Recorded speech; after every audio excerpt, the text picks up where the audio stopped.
saya Intan Somadina dan Dr. Haikal dan Intan. Tadi kita lihat tayangan tentang akar manis nih, yang katanya manfaatnya bisa untuk mengatasi penyakit pernafasan seperti batuk ya. Banyak banget manfaatnya ya. Tapi kayaknya lebih banyak manfaatnya kalau lihat yang manis-manis. Bisa aja nih.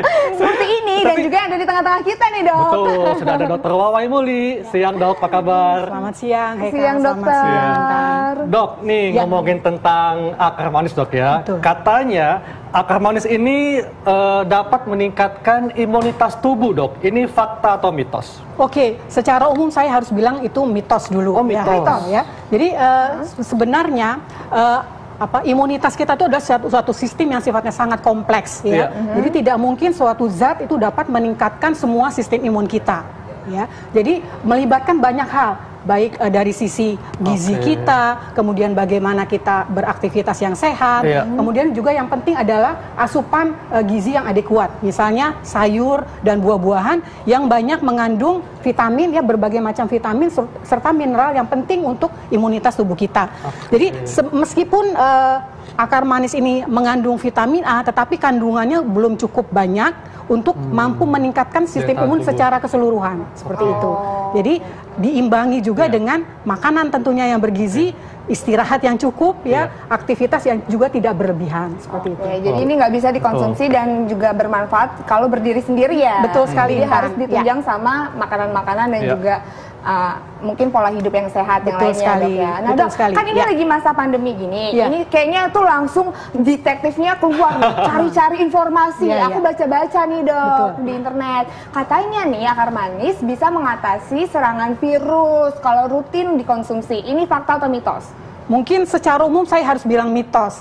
Karena jadi artinya yang sudah ada buktinya bukan semua virus, tetapi virus hepatitis C ya.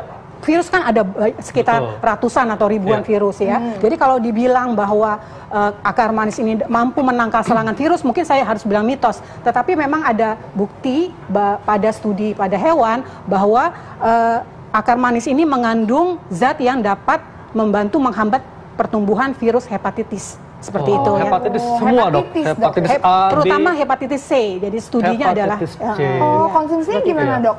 Ya, studi yang menyatakan itu digunakan ekstraknya, ya, ekstrak dari akar manis ini dalam bentuk kapsul, ya, dikonsumsi oleh orang-orang yang diketahui diduga menderita virus hepatitis C, kemudian juga ditambah dengan obat-obat yang memang menjadi standar pengobatan, membantu mempercepat pemulinya, seperti itu. Jadi ini sebagai kayak tambahan ya Dok, suplemen tambahan. Ya, betul sekali. Tapi dalam bentuknya ekstrak. Ya. Iya Dok, jadi kalau gitu karena ada yang mengatakan nih Dok ya, kalau misalnya ekstrak akar manis ini mengandung senyawa antibakteri, kan tadi virus nih, bagaimana dengan antibakterinya? Ini fakta atau mitos Dok? Kalau ini fakta, Haikal ya. Fakta. Jadi di dalam akar manis ini ada kandungan zat aktif yang namanya gliserizin, di mana gliserizin ini ada bukti dia mampu menghambat pertumbuhan kuman-kuman di daerah gastrointestinal atau saluran pencernaan. Kemudian di samping itu dalam bentuk topikal, dalam bentuk salep seperti itu, kalau dioleskan dapat membantu menghambat pertumbuhan bakteri terutama yang di daerah kulit. Jadi itu ada dua bukti ilmiah bahwa aktivitas antibakterinya terutama pada kuman saluran cerna dan kuman-kuman yang ada di permukaan kulit, ya, seperti itu. Dok, tadi kan katanya bisa mengatasi pencernaan ya, gangguan pencernaan. Artinya bisa mengatasi kayak sakit mah juga? Sebenarnya bukan ke arah menurunkan asam lambung, tetapi kita tahu bahwa ada hubungannya antara GERD ya atau dispepsia itu dengan hiperaktivitas dari beberapa kuman di dalam saluran cerna itu yang dihambat pertumbuhannya, seperti itu. Jadi ini bagus juga ya untuk orang yang kalau punya GERD atau MAH seperti itu. Nah Dok, ini kan lagi masa pandemi ini. Biasanya kalau lagi pandemi COVID ini, orang yang positif COVID biasanya suka ada gangguan untuk pernafasan atau batuk-batuk gitu ya Dok ya. Katanya mengkonsumsi ekstrak akar manis ini bisa membantu untuk mengatasi gangguan pernafasan dan batuk. Ini fakta atau mitos? Dokter jangan dijawab dulu. Kita akan temukan jawabannya sesaat lagi. Jangan kemana-mana, tetap di Hidup Sehat. Wow, ternyata Indonesia salah satu negara penghasil herbal terbesar juga nih di dunia. Betul, ya dok ya. Makanya kita mesti bangga nih sebagai bangsa Indonesia karena banyak tanaman herbal yang tumbuh subur di tanah kita, Intan. Iya dok, selama penggunaannya itu harus tepat ya dok ya. Setuju banget Intan. Nah aku juga mau ingetin nih buat pemirsa di rumah yang mau nanya-nanya langsung sama dokter di sini untuk tentang akar manis, bisa langsung telepon ke nomor yang ada di bawah ini. Jadi bisa langsung nanya ke dokter. Betul. Nah dok, tadi kan ada yang belum dijawab nih ya dok ya. Ini memang katanya konsumsi ekstrak akar manis ini bisa membantu mengatasi gangguan pernafasan dan juga batuk. Ini fakta atau mitos dok? Ini suatu fakta ya, Intan. Fakta. Ya, mungkin dulu kita ingat ada yang namanya obat batuk hitam ya, OBH ya. Itu salah satu campurannya adalah ekstrak akar manis ini ya. Karena memang dia punya potensi antiinflamasi ya. Kemudian meredakan peradangan di daerah saluran nafas ya. Kemudian juga karena dia rasanya manis ya. Jadi kalau dia dicampur dengan obat batuk dengan campuran-campuran yang lain itu akan rasanya menjadi lebih enak sehingga kita minumnya juga enak seperti itu. Ya, jadi dia mempunyai efek selain antiinflamasi, juga melonggarkan saluran nafas sehingga batuk, kemudian rasa sesak, tidak enak di daerah tenggorokan itu akan berkurang seperti itu. Tapi dok, untuk konsumsinya lebih baik yang mana sih dok? Apakah ekstraknya atau yang sudah dicampur dengan obat atau yang memang masih alami direbus gitu dok? Lebih bagus yang mana? Ya, secara umum pemberiannya bisa macam-macam ya sesuai selera. Tetapi kalau kita ingin memperoleh rasa yang segar, manis seperti itu, kita bisa mengkonsumsi dalam bentuk segar seperti ini. Dicelupkan. Oh, dimakan langsung dok? Dimakan langsung boleh ya, dimakan. Ada beberapa pengobatan tradisional yang menggigit seperti ya. Jadi seperti makan, karena memang ini rasanya kan manis. Tentunya harus terlebih dahulu dibersihkan dulu ya. Jadi dikatakan bahwa dia untuk orang-orang yang mempunyai bau mulut seperti itu ya, ada karies, itu bisa berkurang dengan menggigit-gigit akar manis ini ya. Atau dengan teh juga boleh. Bisa ya, disedut kayak teh ya? Mungkin Intan mau nyoba? Dokter dulu silahkan. Ya, kita sudah terhubung dengan Pak Rudi nih di Bangkalan yang akan bertanya kepada Dr. Bawa. Halo, selamat siang. Siang Pak Rudi. Ini saya mau tanya, kalau apakah itu diminum sebelum makan atau?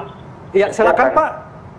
Iya, silakan. Itu diminum habis atau diminum sudah makan? Ya, baik Pak, terima kasih. Ya, gini dok, pertanyaannya apakah mengkonsumsinya sesudah makan atau sebelum makan? Ya. Baiknya dok. Baiknya, baiknya kalau untuk orang-orang yang tidak mempunyai sakit mah atau maksudnya dalam keadaan normal, baiknya diabsorpsi atau penyerapannya lebih baik dalam keadaan perutnya kosong seperti itu ya. Kecuali kalau dia punya sakit mah ya, sebaiknya memang setelah makan. Tetapi untuk mendapatkan hasil yang optimal, penyerapan yang baik, sebaiknya dikonsumsi pada saat perut kosong seperti itu. Oh, jadi sebaiknya pada saat perut kosong kalau tidak punya gangguan mah atau lainnya ya dok. Gangguan lambung seperti itu. Dok, ini kan rasanya manis dok ya? Iya. Nah, katanya dia mengatakan kalau penderita diabetes sebaiknya tidak boleh mengkonsumsi air rebusan akar manis. Ini fakta atau mitos dok? Ini juga suatu fakta ya. Jadi namanya juga akar manis. Kalau kita lihat search literatur bahwa indeks glikemiknya itu lebih kurang sama seperti gula tebu ya, atau gula pasir yang kita kenal. Indeks glikemik itu apa sih dok sebenarnya? Jadi itu menunjukkan makin tinggi itu makin punya potensi untuk menyebabkan hiperglikemia atau diabetesnya, gula darahnya menjadi lebih tinggi seperti itu. Ya, jadi sarannya memang pada orang-orang yang punya sakit diabetes itu membatasi konsumsi akar manis ya. Banyak pilihan-pilihan pemanis buatan lainnya yang indeks glikemiknya rendah seperti misalnya daun stevia dan sebagainya. Baik, ini sana ada penelpon. Ini sama ya, kalau nggak diangkat-angkat nelpon terus sama saya pasangan ya dok ya. Dokter Michael gitu kan? Iya. Oke, iya ngaku akhirnya. Oke, halo selamat siang. Dengan siapa di mana? Selamat siang. Halo, selamat siang. Selamat siang. Halo. Oh. Ya. Oke, terputus ya. Terputus dok. Ya. Jadi penderita diabetes tidak boleh mengkonsumsi air rebusan akar manis dok. Sebaiknya dihindari ya. Dipilih pemanis buatan lain yang indeks glikemiknya rendah ya. Ada beberapa yang sudah direkomendasikan oleh dokter seperti itu. Nah dok, ini katanya kalau ekstrak akar manis memiliki senyawa yang bisa mencegah darah tinggi. Ini fakta atau mitos? Saya harus bilang itu suatu mitos. Mitos dok? Malah justru berlawanan ya. Banyak laporan yang menyatakan bahwa orang-orang yang mengkonsumsi akar manis ini malah justru menyebabkan peningkatan tekanan darah. Ini bisa dijelaskan karena ada kandungan zat aktif yang di dalam akar manis ini yang namanya glisirizin. Itu mungkin secara ilmiah dia itu merupakan reseptor dari suatu enzim yang berperan dalam menarik cairan ya. Jadi kemudian menarik cairan ke dalam pembuluh darah itu menyebabkan tekanan darah tinggi seperti itu. Jadi hati-hati ya, hati-hati diberikan pada orang-orang dengan hipertensi. Jadi sebaiknya memang dihindari. Ya. Jadi memang dihindari. Bukan obatnya, justru kita harus menghindari orang-orang yang hipertensi untuk mengkonsumsi akar manis ini. Ya. Nah, dok, bagaimana dengan penderita jantung, dok? Katanya sangat dianjurkan untuk mengkonsumsi ekstrak akar manis. Ini fakta atau mitos, dok? Saya juga harus bilang ini suatu mitos ya. Jadi karena memang tidak ada bukti bahwa studi-studi yang menyatakan bahwa dia mampu meningkatkan kesehatan jantung ya. Tadi seperti yang di awal saya katakan bahwa justru dia akan cenderung untuk meningkatkan tekanan darah ya. Jadi tidak dianjurkan seperti itu. Jadi tidak dianjurkan. Apalagi tadi saya bilang bahwa dia glukosanya cukup tinggi ya. Diabetes kita hubungkan juga dengan faktor risiko kardiovaskuler ya seperti itu. Jadi sebaiknya memang dihindari. Nah dok, ini juga nih, ini kan ngomong-ngomong kayak misalnya cewek-cewek di luar sana, nggak cuma cewek sih, cowok-cowok juga pasti maunya awet muda gitu ya dok ya. Kayaknya kelihatannya tuh kayak makin lama makin kinclong gitu kelihatannya. Kenapa sih? Karena di rumah terus kan selama pandemi, terus katanya ada juga yang rutin konsumsi ekstrak akar manis. Katanya ekstrak akar manis ini bisa untuk mencegah penuaan dini kalau dikonsumsi secara rutin. Nah ini fakta atau mitos sih dok? Boleh dibilang itu fakta sedikit ya, tapi ada tetapinya ya. Kenapa? Umumnya memang tidak dikonsumsi secara oral makan ya. Kita tahu bahwa ekstrak dari akar manis ini sering menjadi campuran untuk kosmetik seperti itu. Dia punya efek brightening gitu, mencerahkan kulit ya. Jadi campuran-campuran kosmetik itu seringkali memakai akar manis ini atau bahasa latinnya Ricolice ya, itu sangat umum digunakan ya karena dia punya efek mencerahkan, brightening ya, membuat kulit menjadi lebih halus. Tetapi kalau secara umum untuk penuaan, kalau penuaan kan tidak hanya dari kulit ya, tetapi juga banyak faktor ya penuaan, bisa penuaan dari otak, itu juga ya gitu. Jadi dari untuk topikal itu memang ada manfaatnya. Sebagai pemutih dok ya, bleaching agent ya, dicampur dengan bahan-bahan yang lain ya. Beda ya pancaran mata dokter Haikal nih ahlinya. Kalau udah ahlinya tuh kayak pancarannya bener. Tapi Intan pengen nggak mau konsumsi ini akar manis? Mau dong. Makin manis dong nantinya. Supaya ya makin manis kan, jadi kan bikin orang awet muda juga ngeliat yang manis-manis tiap hari. Terus jadi aku masih bingung nih dok. Jadi ini sebenarnya siapa aja yang masih boleh untuk mengkonsumsi akar manis dan yang boleh nih dok, yang mungkin ada penyakit lainnya atau penyakit apa aja yang boleh dan tidak boleh nih dok?